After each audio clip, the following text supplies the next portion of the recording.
Hello and welcome to the first English video on my channel. For those of you who are joining me today for the first time, I'm a journalist, broadcaster and media consultant based in Bangladesh.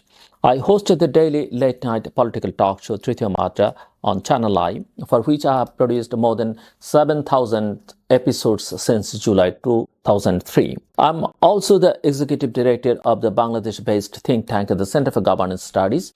There are many independent channels and news networks that make excellent analytical videos of Bangladesh.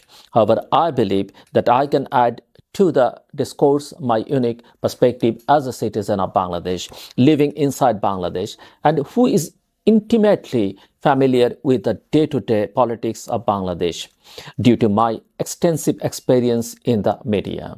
Most of the videos on my channel are in Bangla, but I plan to make one English video per week discussing the evolving situation here for a wider and international audience who might be interested in Bangladesh. For today's video, I want to give an overview of the political and geopolitical stage Bangladesh finds itself in after conducting its 2024 general election. Bangladesh's Prime Minister Sheikh Hasina secured a fourth consecutive term in power on January 7, 2024, with her Awami League party taking 3/4 of seats in parliament following a controversial election. Sheikh Hasina said the following day after the elections that Bangladesh's economic development was her main aim in the next 5 years. I quote, "Each political party has the right to take a decision. The absence of one party in an election doesn't mean democracy is absent," unquote.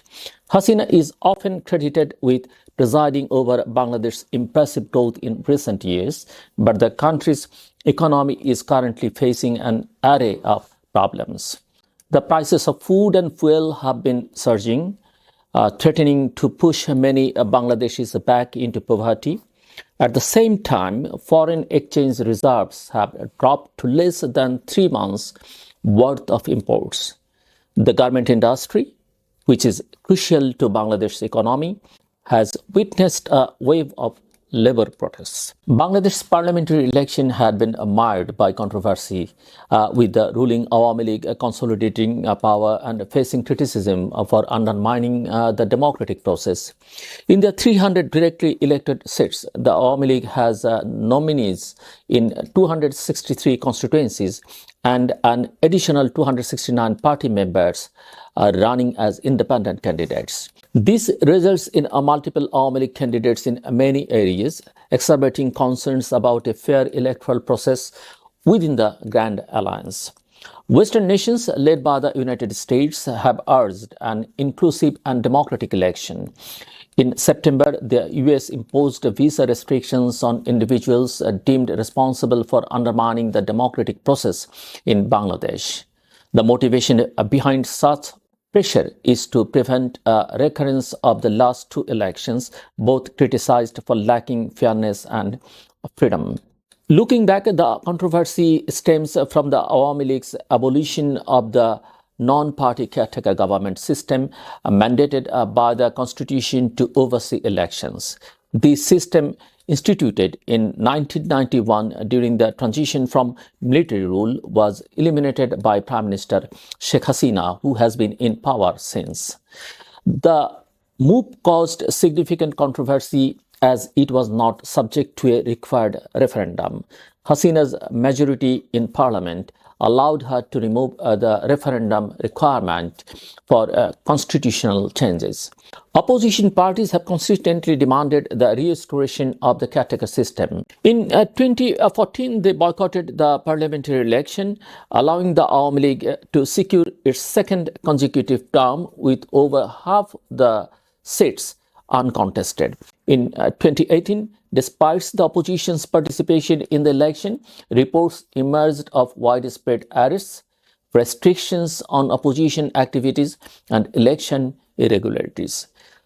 The 2024 election appears poised to mirror past controversies, with the same actors repeating their roles. Under US pressure in 2022, Hasina sought New Delhi's assistance in lobbying for a continued Awami League government. India, a close ally of the US, has supported Hasina by publicly opposing statements or measures favoring her opponents. Additionally, India has raised the issue at the highest bilateral levels with the US, emphasizing how the continuity of the current regime aligns with India's interests in both security and economic spheres. The situation sets the stage for a contentious election marked by concerns over electoral integrity and democracy in Bangladesh. A section of the foreign observers described the polls as by and large held in a free and fair manner, but lamented the boycott of the major opposition PNP and the incidents of electoral violence. Most of these foreign observers were invited to observe the election by the government of Bangladesh. Major allied countries of Bangladesh have expressed their respective opinions on the 12th national election of Bangladesh that took place on the 7th of January. Among those, India, Russia, China, USA, UK are the prominent ones. In the previous term of the Hasina government, Bangladesh has efficiently well balanced these outside influences, accepting aid and partnership offers while trying to avoid dependence. In recent years, both India and China have expanded their economic stakes in Bangladesh, which is being folded into the two countries' growing geopolitical rivalry. China and India, both countries, have congratulated the Hasina government and warmly accepted Bangladesh's election outcomes.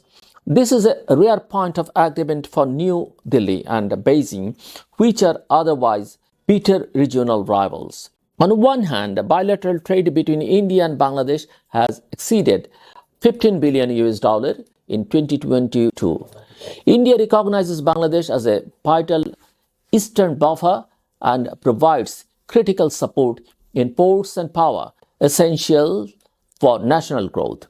On the other hand, Bangladesh's two-way trade with China exceeded 25 billion US dollar in 2022.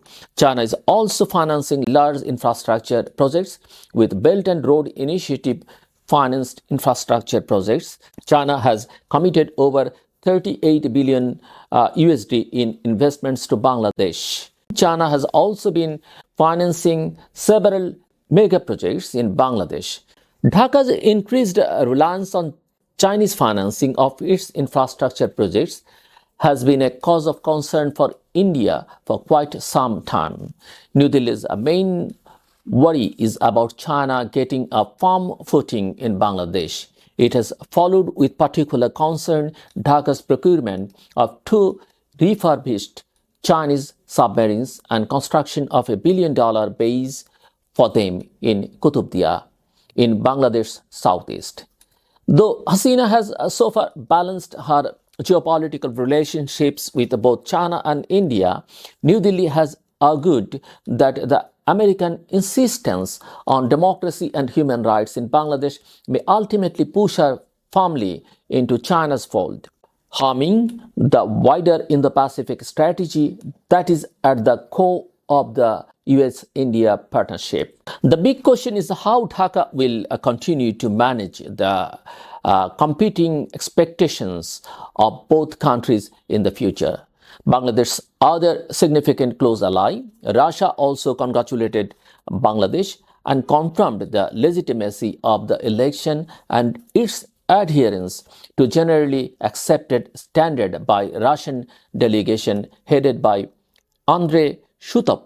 Russia is financing $12.5 billion US dollar in Bangladesh's first nuclear power project, expected to be commissioned in the first part of 2024.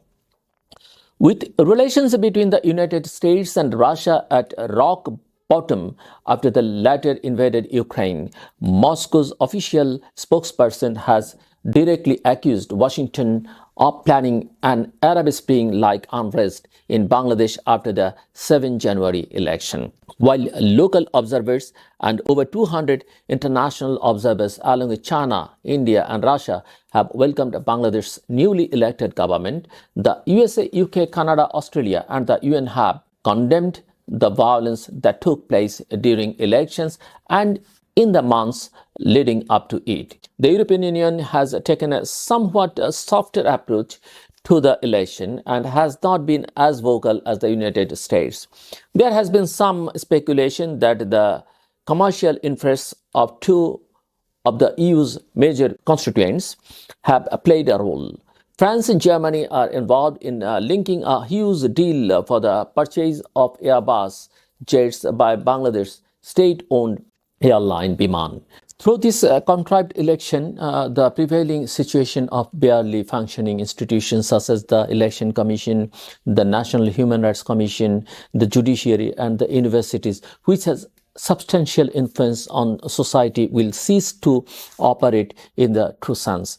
Students in public universities will find themselves in a perpetual repression in residential hall politics by Bangladesh Chhatra League, who are empowered by the government. The Cyber Security Act, formerly known as Draconian Digital Security Act, was employed the government to suppress the dissenting voices in Bangladesh. This act has convicted teachers, students, journalists indiscriminately without trial. The branches of this law will only capture more voices than before in the coming time. Regrettably, the centralization of power and wealth is a prominent feature of Bangladesh. This election has solidified the power base of 1% business people who have been undertaking overpriced projects under the government. The absence of transparency and accountability has made some small percentage of people beneficiaries of these projects. They drew up projects which are beneficial for them and enables them to become wealthy within a short period of time. This election has made the process of making them accountable weaker. Although Bangladesh's election on January 7 was conducted in the name of constitutional continuity, its dramatized and predicted nature has fortified the ruling class and the super rich. Public insecurity and helplessness have surged in tandem. Despite the ruling party's rhetoric about the spirit of the liberation war, its actions contradict this narrative. Inequality, concentration of power, continuous repression, and the erosion of democracy are all antithetical to that spirit. I believe that a clear vision among the public, emphasizing the true spirit of liberation, will generate resistance from within us and the earth. 6 international civil society organizations have questioned the transparency and inclusivity of January 7, 2024 election and has called for a re-election.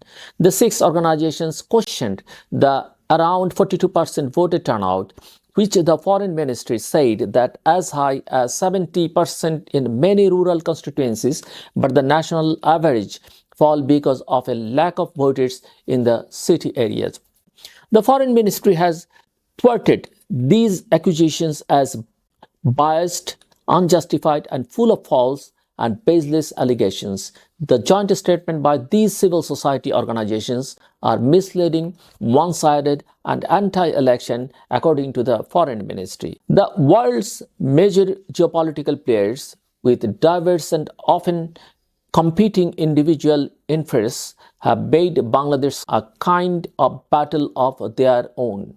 India's stance is quite unique and paradoxical, as it is aligned with China, its geopolitical rival, instead of its most crucial ally, the United States. The United States has stated its intention to increase the relationships with the people of Bangladesh and its civil society. However, for engagement to be effective, it must be highly visible and significant.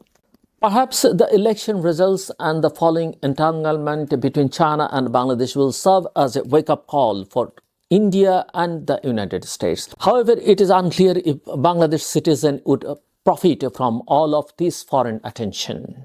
Thank you very much for listening to my take about the current situation in Bangladesh. I hope this video gives you perspective on the complicated political and geopolitical situation Bangladesh finds itself in. If you have any feedback for me, please leave them in the comment box below. Please feel free to subscribe to my channel for more in-depth analysis of Bangladesh in the coming days. Thank you once again. Stay safe.